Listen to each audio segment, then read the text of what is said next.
Good evening, everybody. My name is Deborah Vaughn. I'm from the research department here at KABB. On November 1st, Anita Williams commissioned this study so that the company could be informed about the political, social, and cultural aspects of the plane expansion into Okinawa. Specifically for this report, we're going to focus on the three questions of what are the current economic and demographic statistics that will have an effect on the expansion, what are the local customs that should be observed and how they might affect our expansion and the profitability at our international location, and what are the most likely cultural differences that our expansion team will encounter.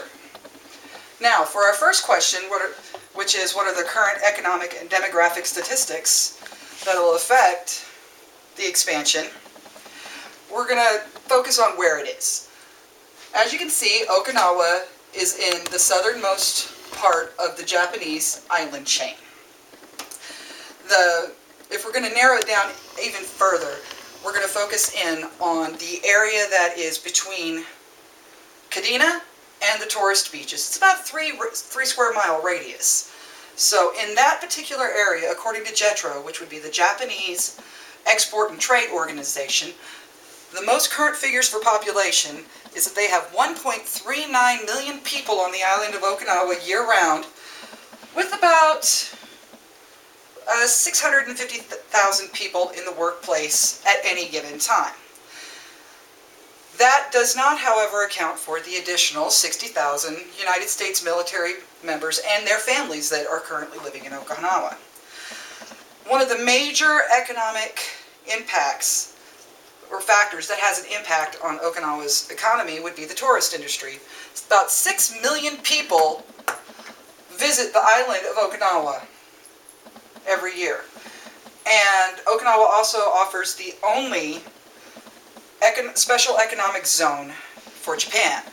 Now this will give us subsidies in the way that if we hire people that are under the age of 35, the subsidies will reimburse KABB approximately a third of their income, which the average income is just under $23,000 at today's exchange rates.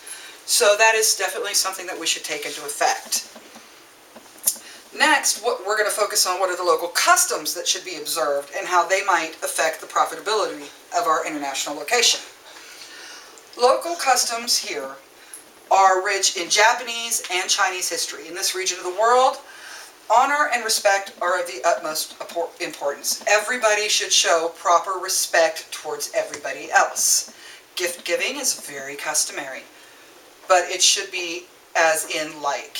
Don't give somebody a Rolex if you know that they can only afford a Timex.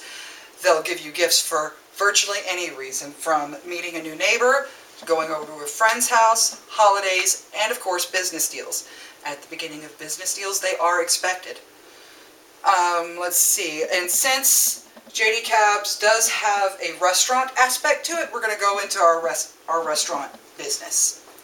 At restaurants, it's customary that everybody gives chopsticks. About half the population of the United States can use chopsticks. The other half will have to learn if they come visit us over there. About 60% of the restaurants over there actually also offer American cutlery, such as forks, knives, spoons, etc. So that's one thing that we're going to need to factor in. Tipping, not an issue really over in Okinawa, because it's just not customary.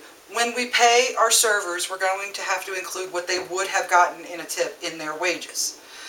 It is customary for restaurants and diners, etc., to have a wax or plastic models of their food and their menus, whatever they serve, up near the front entrance. This is because the population is so inundated with tourist and military and other non-Japanese speaking cultures that it just makes it easier for people who don't read Japanese, because most menus are in Japanese, to order their food, and they get exactly what they want. Another thing that we're going to have to take into account is that you're going to give free water and free tea and a free wet towel, so that way people don't have to excuse themselves before they eat. Our third question is, what are the most likely cultural differences that are going to be encountered by our expansion team. As discussed earlier, this world is steeped in tradition. There are some cultural things, such as when we introduce ourselves to each other, we shake hands, maybe a little head nod, and then we say our name. In Okinawa, they greet each other with a bow. The deeper the bow, the more respect. The deeper bows are generally saved for the elders of the family or those with much more wealth and power throughout society. One of the greatest and most frequent faux pas that Americans and other Westerners make is that they don't show the proper respect towards their elders. One thing that in Western society is okay to do is to have public displays of affection. In Okinawa, in Japan, and China, that is extraordinarily frowned upon. So that's something that we're going to have to teach our people not to do. I saved the best for last because one of the funnest parts of being in Okinawa is the festivals. They have festivals year-round.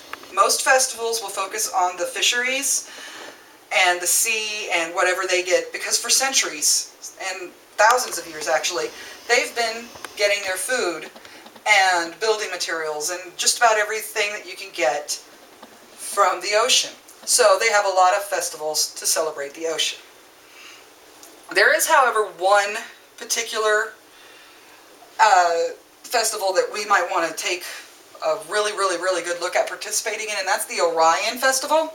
Orion's not particularly special. It's just the only beer manufacturer on the island, and since we also serve beer and billiards and all that stuff, we really should take notice of that.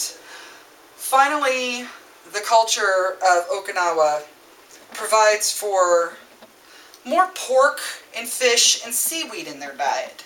So we need to focus on that, and the culture does not take well to frozen foods. So that's something that we might want to cut out of our menu.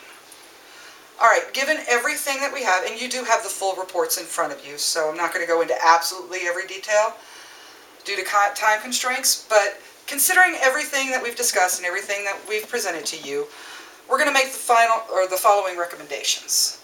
We're going to recommend that KABB conduct several day-long classes for our expansion teams. And if we intend on sending our expansion teams and their families, these classes should include spots for their children and their spouses, so that way they get to know what they're about to get into as well.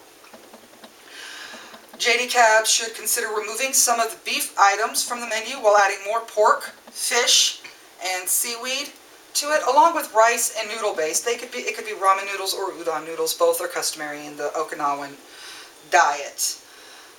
KABB should be prepared to cater to both military and tourists as well as the locals of the region by participating in a lot of the festivals. It'll really help with the bottom line.